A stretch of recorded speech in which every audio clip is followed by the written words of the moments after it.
Welcome to another episode of Watch Me Do Family History with Chris Knudsen. Today I'm going to work on some descendancy work with one of my cousins. So I'm going to be working on Jason Barker, and let's go ahead and view my relationship to Jason. So he is my third cousin 5 times removed, and I'm related to him through my mom, my grandpa on my mom's side, all the way up here to my ancestor Josiah Terrell and Hannah Abigail Libby, and they had 2 daughters. We come down through Mary Terrell, Elisha Janes, Elizabeth Janes, to Jason W. Barker. So let's go ahead and look at Jason's descendancy view. So I'm going to click on View Tree.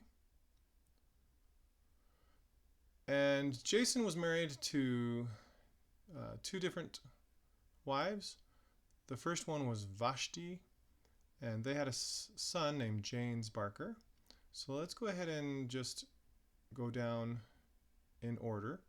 So James married Mary Perrine, and they had several children. Vashti Barker, let's go ahead and click on her.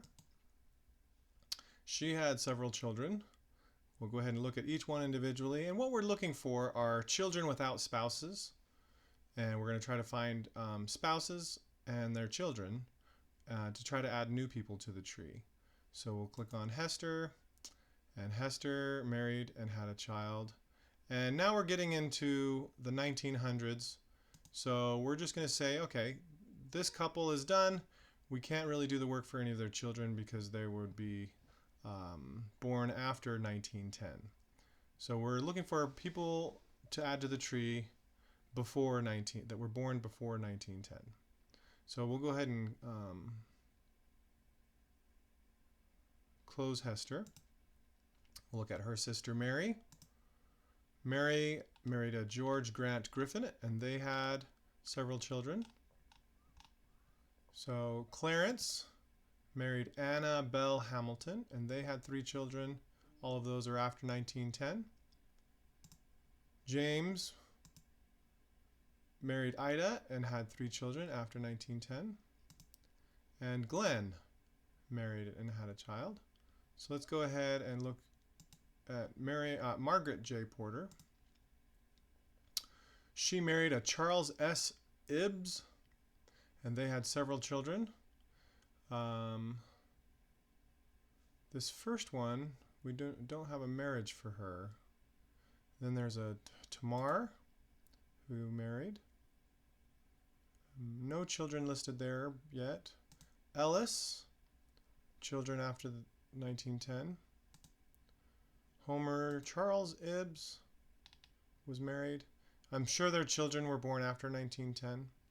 And Rhoda also had children after 1910. So the only sibling in here that isn't listed as being married is Belle. So let's see if we can learn more about Belle and see if she had a husband. So I'm going to right-click on Belle's person page to open her up in a new tab.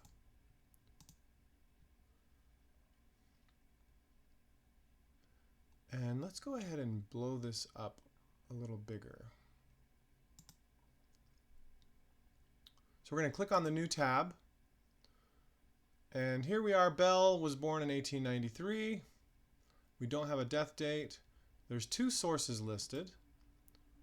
One for the 1910 census and 1900 census and 1910 census, both of which she's living with her family. Her father Charles is the head of household. So we don't really have a lot of information about Belle. We just have her parents and siblings. So let's go ahead and do a search. So anytime FamilySearch doesn't have any record hints here, I like to click on Ancestry. So let's go ahead and click on Ancestry.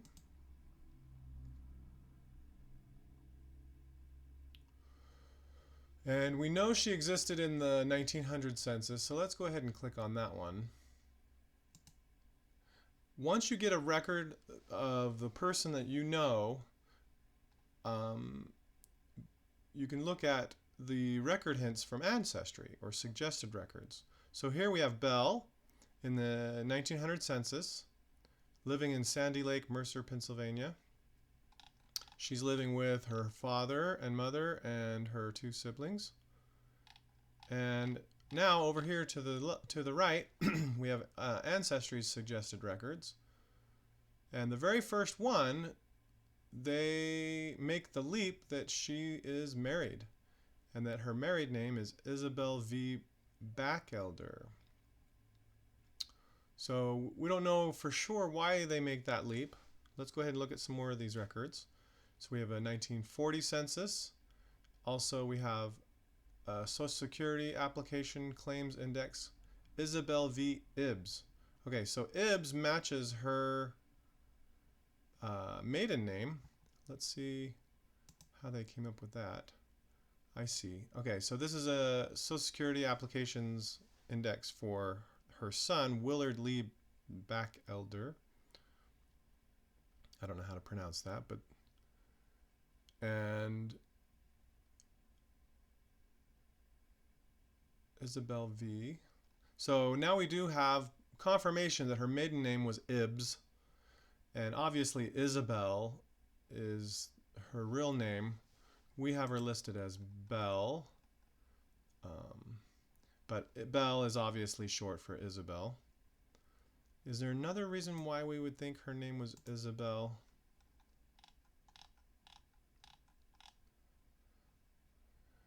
So her mom's name was Margaret. And let's look at Margaret here. Does she have any Isabels?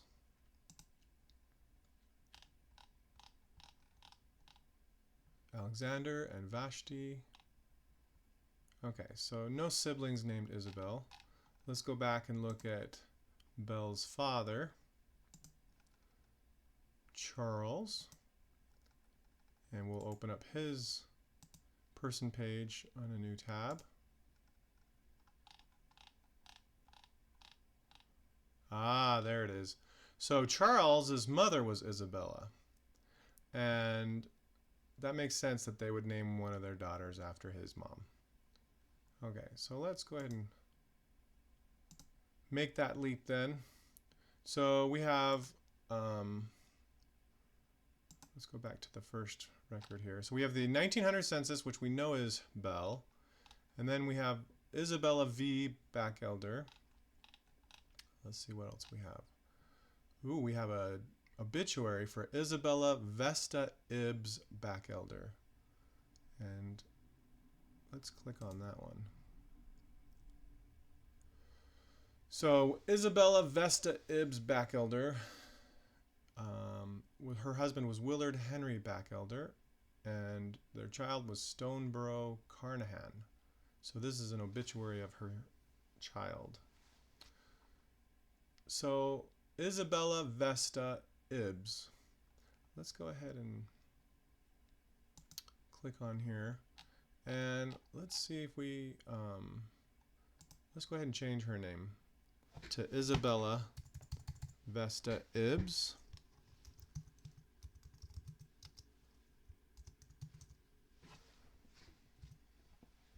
And hit save.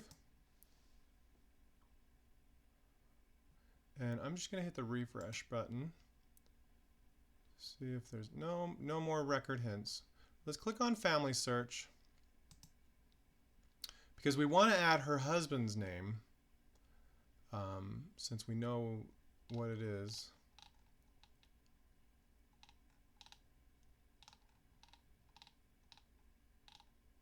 So FamilySearch doesn't show it using her regular name, her maiden name, but let's go ahead and change her last name. And her last name is Bachelder. So I'm going to type in here Bachelder and hit enter.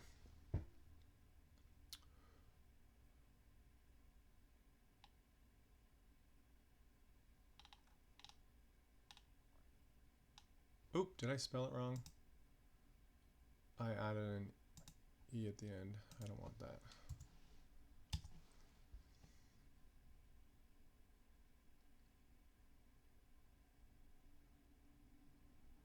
There we are. So here is the 1930 census.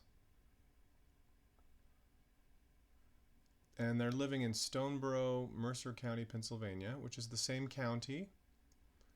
So if her name was Isabella V. Ibbs Backelder, and they're living in the same county, there's no way there's another Isabella V. Ibbs. That's just a weird name. So living in the same county. So let's go ahead and attach this record. And we'll hit review and attach record. And we'll go ahead and click add and attach. And we're going to add the husband.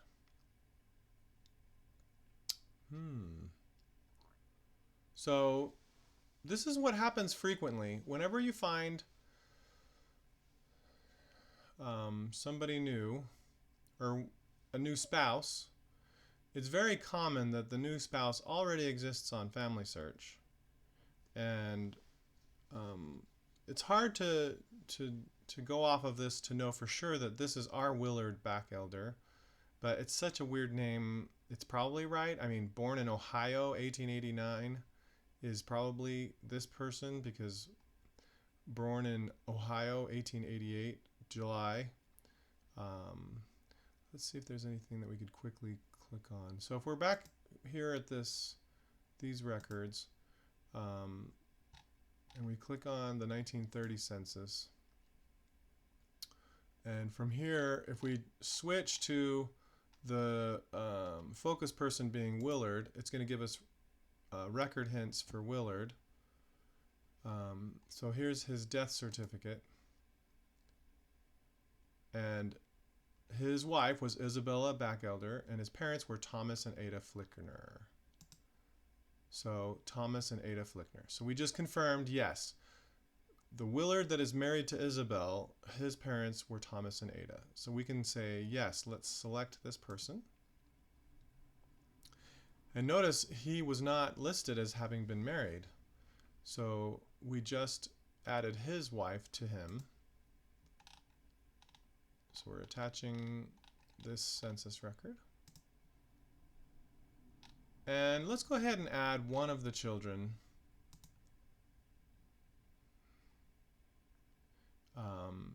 She would be 105 years old. We're going to add her, and we're going to find her death record. So I'm going to say the reason why I'm adding her as being dead is because she's old. But we'll go ahead and confirm that by finding her death record later.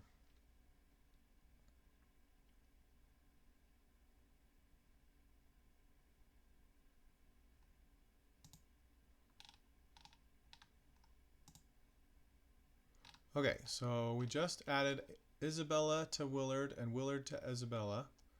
So now let's go ahead and close this and close this, and let's go ahead and refresh Isabella. Now we have some record hints. So here's a 1920 census. Let's add this 1940 census, because we know Sternborough, Mercer, Willard, Ada. Okay, so let's click on the 1920. Willard, Ada. So this is the right family. So 1920. And don't worry when the spelling is different. Census records were rarely perfectly exact.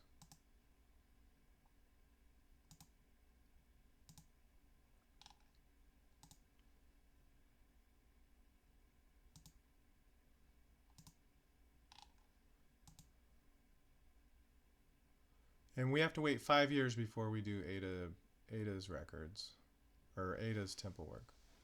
Okay, so we're going to go ahead and close that again. And now, Ohio Death Index. This is one of her kids.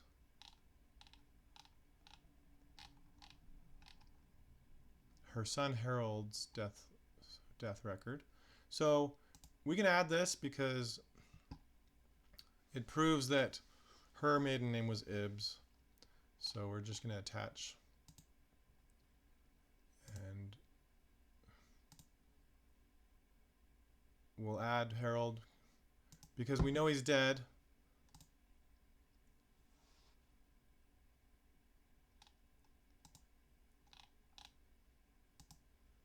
Sometimes I don't like to add the children if we don't know if they're dead. Okay, the other record hint is 1940. Let's go ahead and attach that one. Or wait, did we already attach this one? No, not yet. Okay. So Stoneborough, and 1940 census also has the 1935 place of residence was the same place. And we'll attach that. And we'll attach Willard's.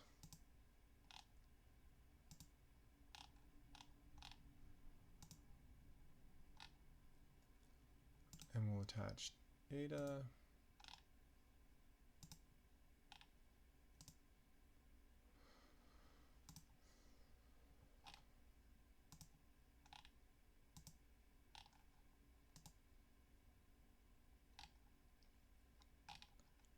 We'll come back later and attach these children.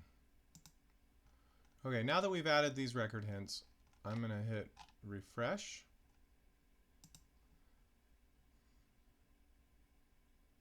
Okay, so we have finished Isabella Vesta Ibbs record hints. We've attached several new sources. We have a 1900 census, a 1910 census, 1920, 1930, and 1940 census. We don't have a death date yet. Let's see if we can find that. I'm going to click on Ancestry.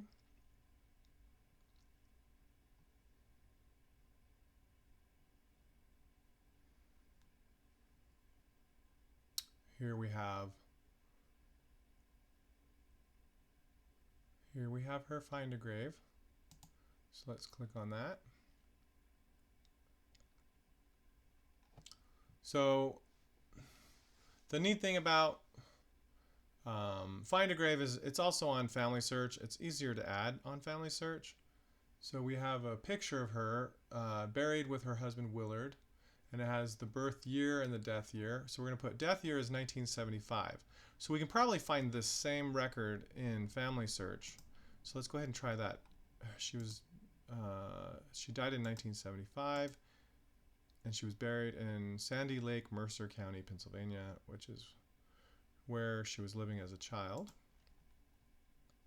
So 1975. So we're going to do a FamilySearch search again, and we're going to change her death date to 1975, and we're going to change, we'll put the place as Pennsylvania.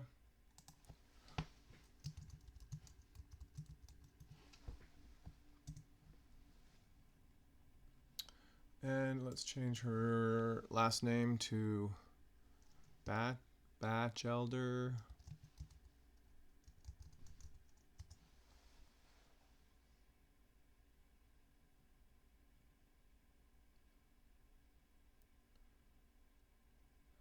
I wonder what this means.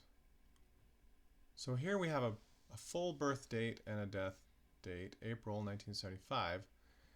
Let's click on that.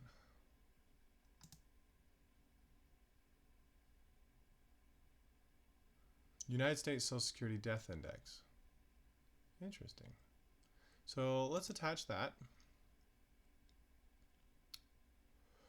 And whenever we're given new information, I like to type it in. 3 October 1892. So we'll go ahead and add that. 3 October 1892.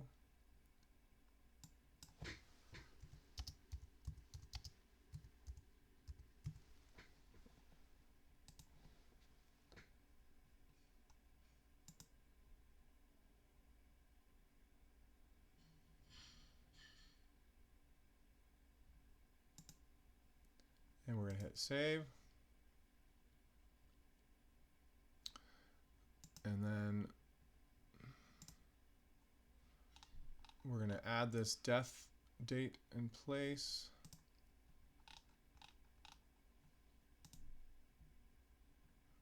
And let's close that.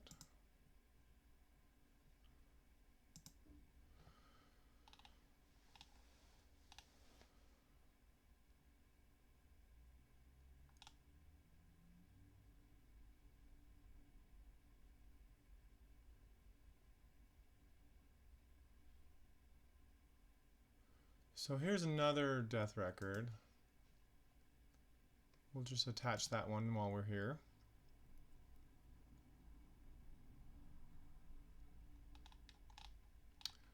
This shows where she was buried. Oh, this is the find a grave.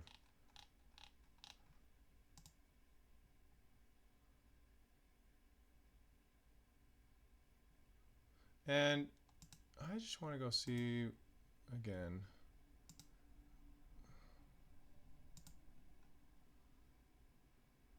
So it doesn't have any additional information on this page. Okay.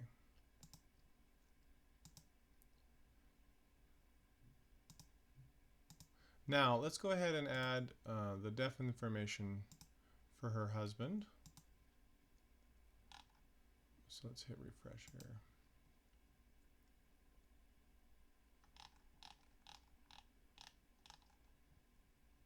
Since Willard doesn't have his death information.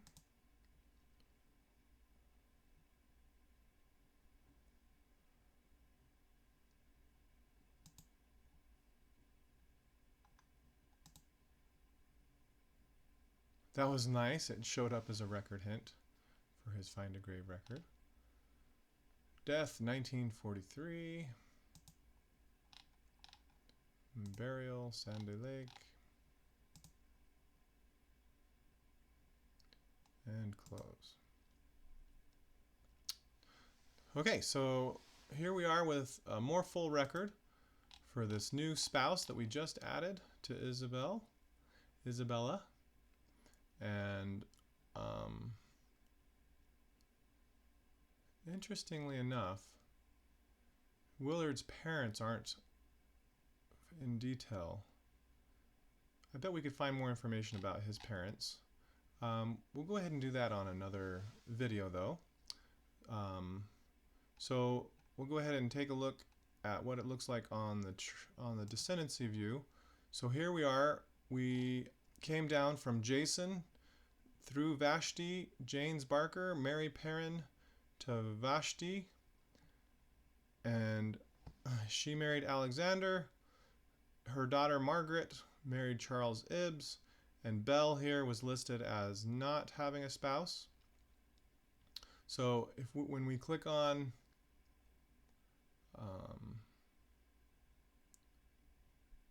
we're going to click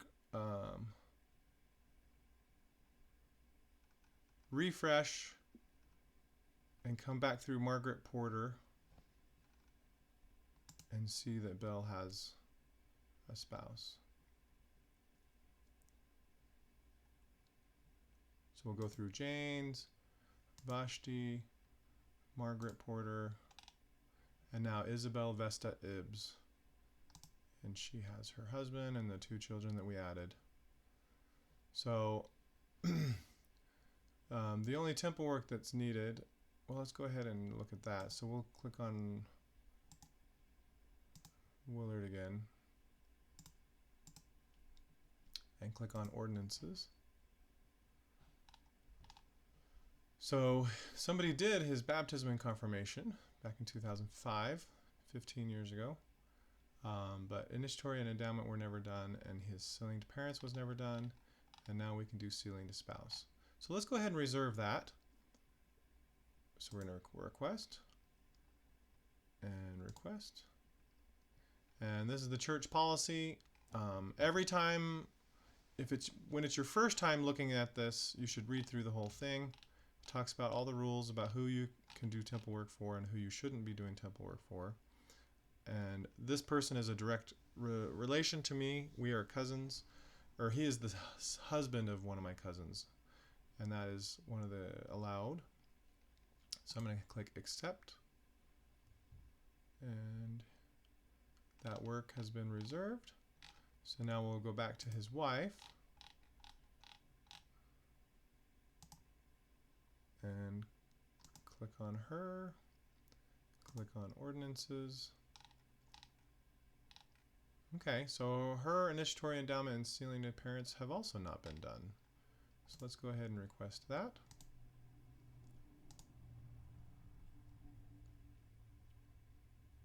There we go. Okay, we're going to go ahead and stop there. If you liked this video, please click the like button. If you would like to see more videos like this, feel free to subscribe to my channel on YouTube called Watch Me Do Family History. And I will continue to make more videos like this. Thanks again for watching, and we'll see you again next time.